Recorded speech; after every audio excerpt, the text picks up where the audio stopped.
Good. So we do a short experiment at the beginning. Can you please all stand up now?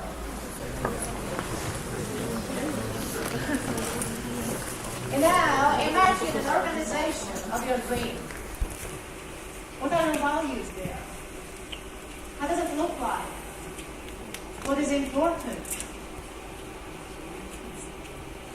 And now, once you have it, compare that image of your dream organization to your current organization you're working for. And if it's very different from each other, you can sit down.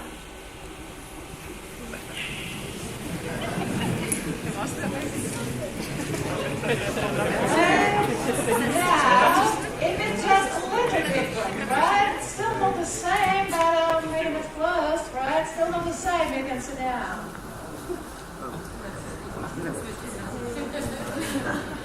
Congratulations! You're working at Great Organization.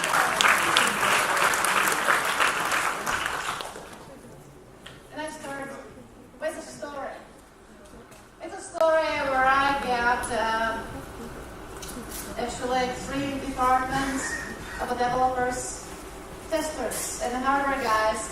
And the goal was to build one coherent new department, full engineering, which would allow us to be more flexible and serve our customers' needs.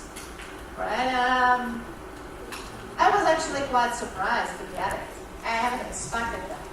So I remember I went home to the garden, and my first feeling that day was like, wow! I can finally change everything. I can just do whatever I want. I can make them self-organized. I can just get rid of any structure. That's cool. Right? And then it gives me a very different image of all the people coming to my office every day. Can you decide? Can you advise me? Can you make this agreement? Can you help me with that? Can you approve my holiday? I was like, I already got tired, even before I started. So I just started thinking that maybe my original idea is just a dream, just something which will never happen, right? You read about it in books, but then in reality, it just doesn't work. So I went to sleep. The new day brought a new light and new energy. So I finally found the courage to come up with a very different, flat structure based on self-organization and their management. So a little bit about the context of that company. Our chairman was a short guy with low voice, early 60s. He was a person with always wearing a suit, formal one, keeping a distance. I think he's got a hierarchy hard-coded in his DNA. He also felt kind of a, aura that he is always right, so you don't argue. Week after, I was ready for my presentation in front of the board, and he was clearly, in a good mood, sitting there in front of a table, joking with everyone, and then he started. And he started, okay, so we are all excited to know what are you going to do with this department, what are those managers there, and how you're going to structure it. Oh, structure, okay. Let me start the projector, and I'm starting my presentation right now. No managers, you want, what shall I do? I can't share, no. Right, so you asked me to come up with my own vision, how I want to structure this department. So, I thought I will start with a goal. What do we want to achieve here? So we want to hire flexibility. We want to have collaborative people who are fast learning and who are kind of living our mission statement, which is added value solution. So we need a technical excellence. Is it right? Okay. So I did the research, right? And I walk around to similar-minded companies like us, there is a way how to get that with a flat structure, self-organizing teams, and no managers in this. Oh, so you want to know managers? Yes, no managers, because the no managers is enabler of this collaborative, flexible structure, right? And you said that we need to have more learning and a different mindset, etc. And I would like to build it on those agile teams. So you want to make us agile, huh? Yeah, because I really believe this agile thing will help us to solve those problems we are dealing with. Okay, let's give it a try. After all, I think we chose you because we want to make a difference. We want to make things differently. We want to change. So let's give it a try. And I don't remember anything else from that meeting. And I still don't know why did he decided to go for it. Because he's been struggling, like, internal mind. He was that very traditional guy. And when I thought about it, I think he just said yes to me because I pointed him back towards the goal. I didn't tell him, hey, we do it because it's agile, but actually start with a goal in mind. So that's my first tip here. Don't change anything just because you end up on this wonderful conference where we have about 30 speakers sharing with you that agile is great. Find a more strategic reason. Agile is not your goal. It's just a way how to achieve your goals. Keep it in mind. So how the transformation really starts? So that's my visualization of a very traditional organization. There's the org chart, hierarchical structure, right? Most of the organizations are having something like that before they go on an agile journey. And then, very often, they start experimenting with a different culture, with those yellow dots of a different mindset in collaboration, and they like Kanban and Scrum and all those different things. It's usually start bottom up. See, we have this team, what shall we do, right? And then as a transformation, so-called, continues. You end up with this kind of a washing machine.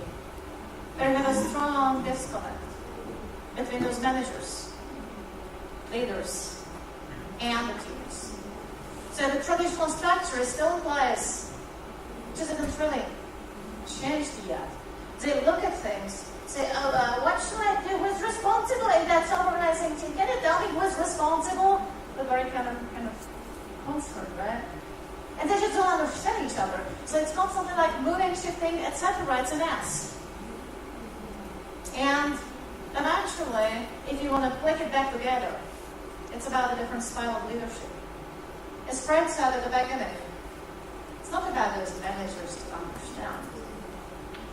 Well, they can, and they can just click and become leaders. But it's about the leaders to start the whole change. And here's the difference, because manager is a position, right? You can be appointed to be a manager. But actually, every one of you are the leaders. You can start any transformation at all. You can make things different. It's only up to you to make it happen. So don't wait for those other people from the other picture to solve it for you, because you can do it. Everyone is a leader, and everybody understands the keyword leader here. The leaders needs to change first, and the organization will just follow. So once you have enough leadership in the organization and they start to turn around their minds, then it clicks. And it actually connects those dots to each other. And you end up with a kind of collaborative network. So that's the image of the Agile organization. It's not hierarchical anymore. There is no central brain. Steve Denning got a nice metaphor for Agile organization, which I like. So I'm going to share it with you. He said that the traditional organization is kind of a tanker boat, right? That huge boat, which if you want to turn somewhere, it takes a long time until you make that move. There's one captain there, give the orders. The Agile Organization, it's more like this. And we can imagine it as more like a flotilla of a small boat which is autonomously able to make decisions.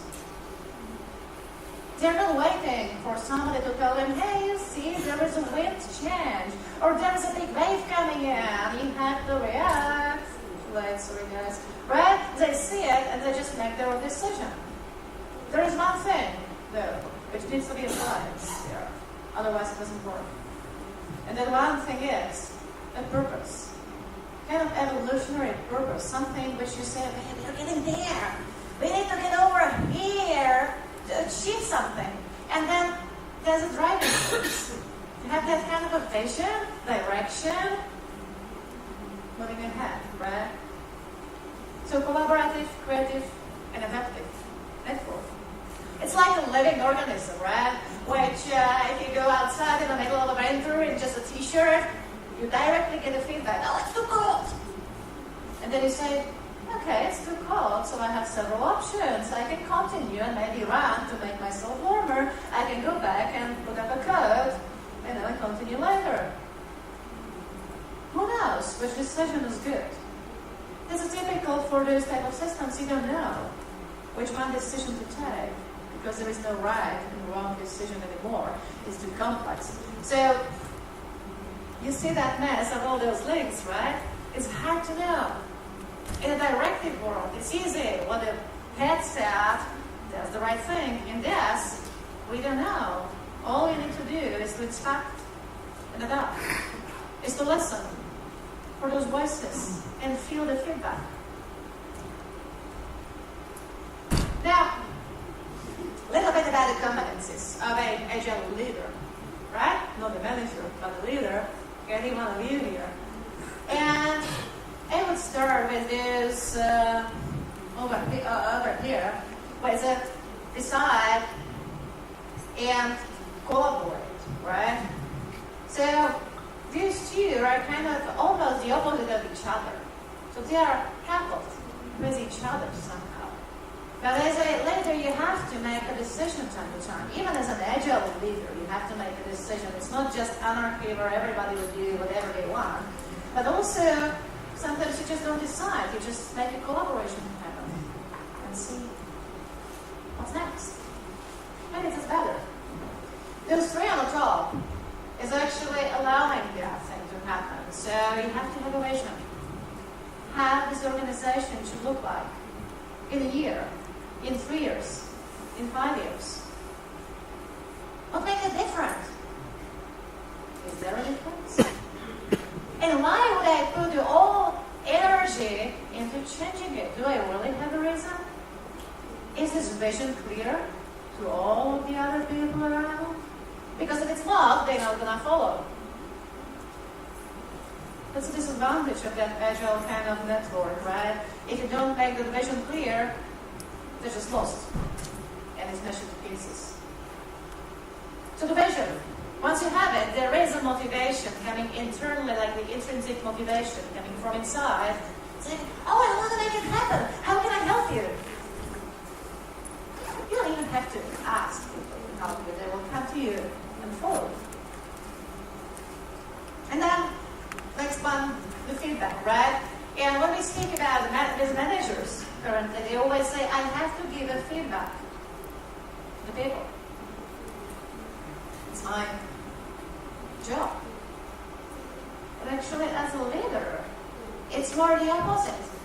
How many times you got a feedback from your peers? How many times you listened to it? How many times you changed as a result of that feedback? Or did you just say, here's a different idea, I do my way. Another different idea, they don't understand me, I go my way. Right? So how many times do you really listen for the feedback? It's painful. Because you hear the feedback from all different voices, from all different parts of the organization. So it's not about just the giving of feedback, which is important, but also delivering it from your peers. That will make it difficult. Two things which are kind of different, and they become much more important in the network agile structures is the coaching and facilitation.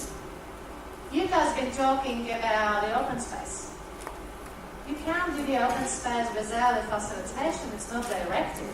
It's actually a distributed thing. Who knows what's going to happen? Every conversation is a good one. Right? You don't control it.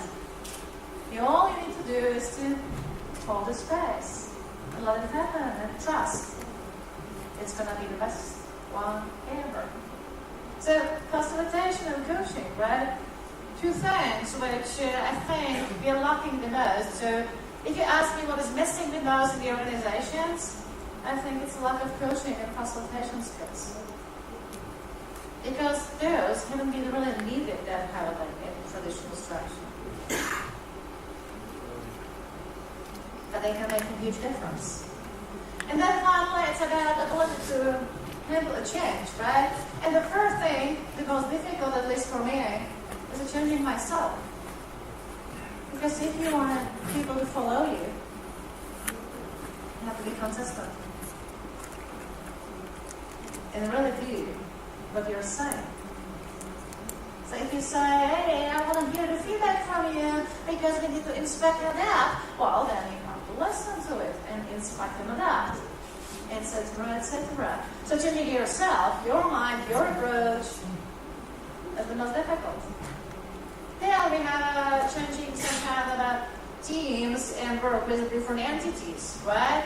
Another thing, like a typical traditional change management, and then eventually there is a system. Where you look at the whole organization from top, like 10,000 feet, and kind of feel like, alright, how can we help this huge system to be better? And it's not anymore about this one team is having a struggle with the other one team. Or this one person really doesn't like the other one person, and they have an argument. From that distance, it's invisible. You don't see it anymore. You see the collaborative kind of network of things, and the system will always tell you. And that's a different perspective. Again, we haven't been used to look at organization from the top level, without being a manager who has the right to decide. This is a pure observation, to coaching stance.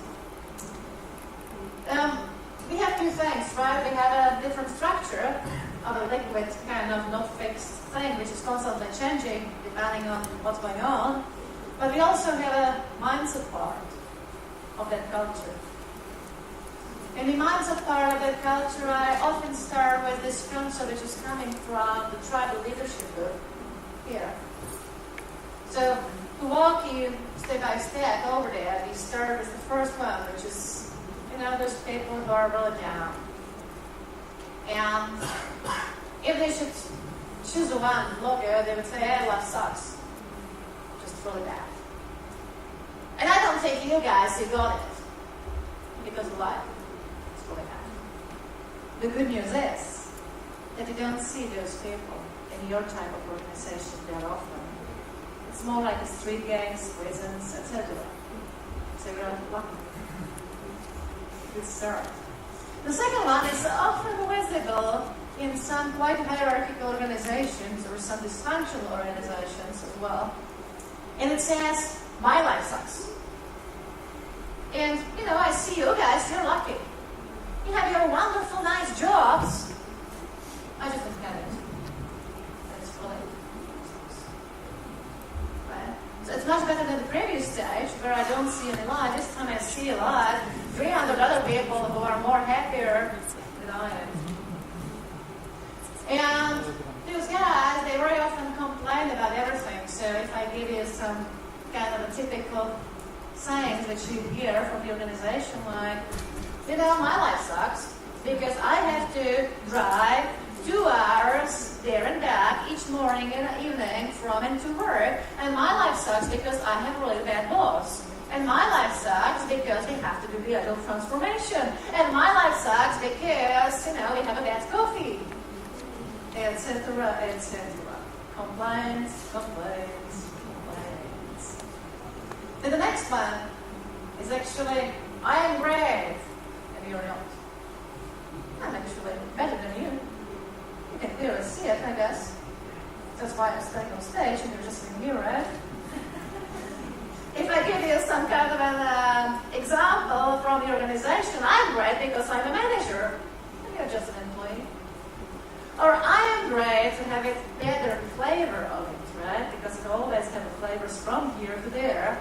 I am great because I'm actually best on Java version 5.0. And you're not that good on that one specific tiny aspect. So one of those modern organizations, pre-Agile, been trying to do over-specialization. So they actually, what they did, they try to get every single employee a success.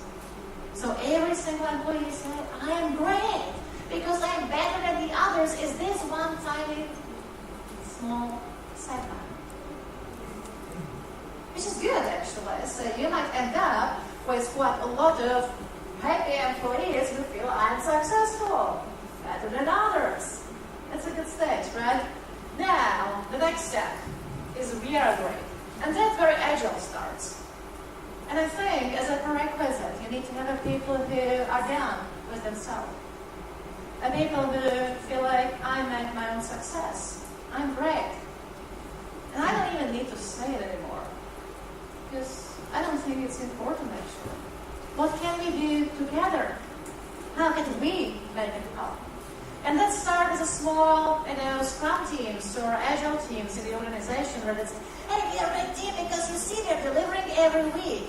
And they are not. You see, it's crashed them every now and then. And we are great because, right?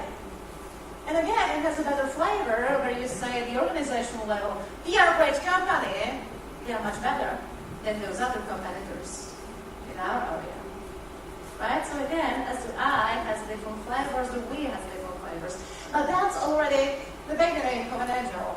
And I think the ultimate ideal stage, which is hard to achieve, because you have to be done with yourself as an organization, which is more difficult than to be done with yourself as an individual, is the last one. It says, life is great. And if you ask those companies, or people in those companies, like, do you have any competitors? Do you often say, like, no. What do you mean by competitors, We are dealing with cancer. Or we want people have more happier life. Or we are just making those wonderful games so everyone can have fun during their weekends, right? So they don't really compete with each other anymore. They take it as a next level and say, hey, how can we collaborate? Okay, you have a different company. How can we work together and support a similar purpose? And here we are back, right? If you have the same purpose, it doesn't matter anymore which organization you belong to. Because you're only driven by that vision. You want to make it happen. You want to change the world. So that's the culture, right? The last two are something which we are trying to achieve as Agile. Being an Agile leader, that's the important part of it. And I think the most important part is like help others to become leaders, because you can never do it yourself. It's not about individuals anymore. It's about, again, networks of people who change things and say, okay, how about if you do it this way? And how about? And just generate those wonderful, brilliant ideas and get a feedback on them and inspect and adapt. Because you never know if that idea is good or not.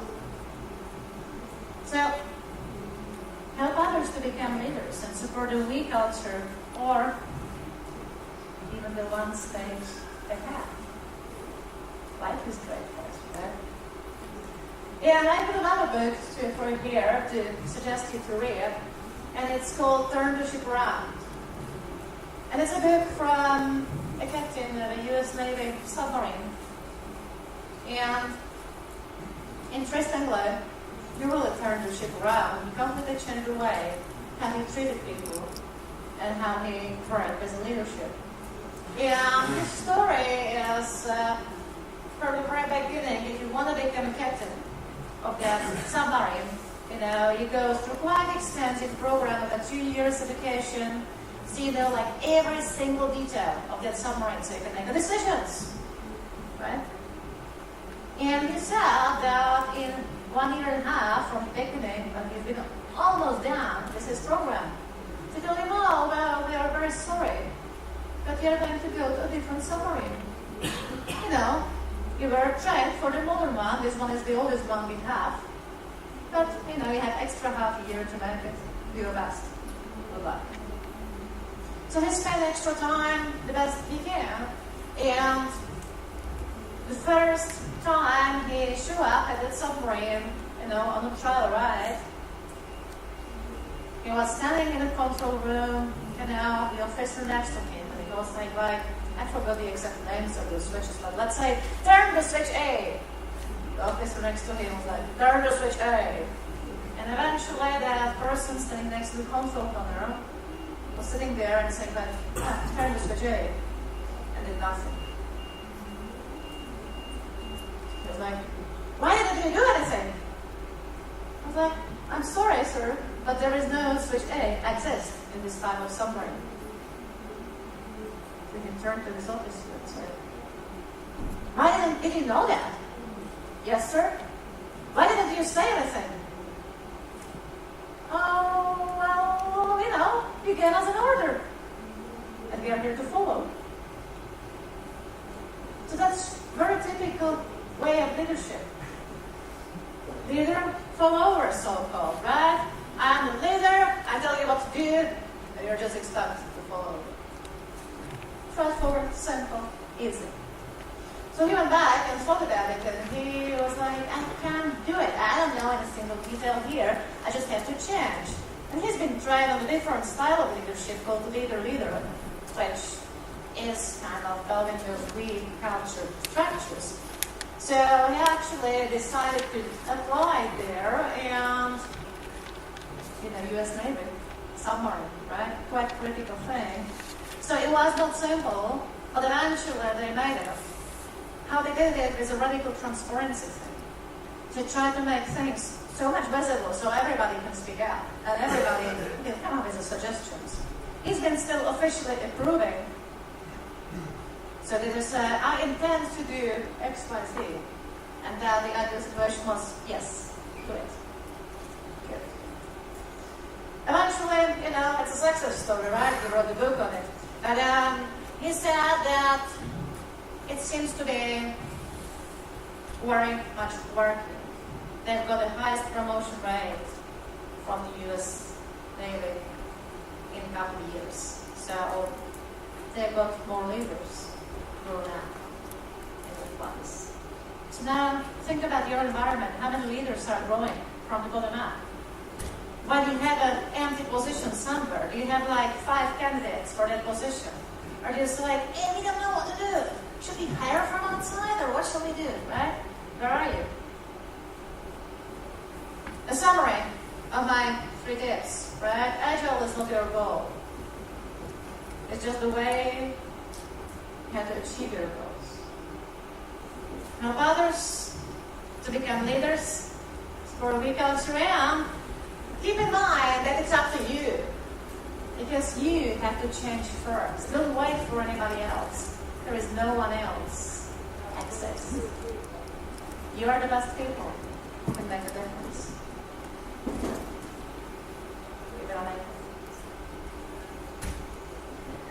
There's a book, I don't think you need to see it. If you want to connect with me, here are some details. Thank you very much and enjoy the conference.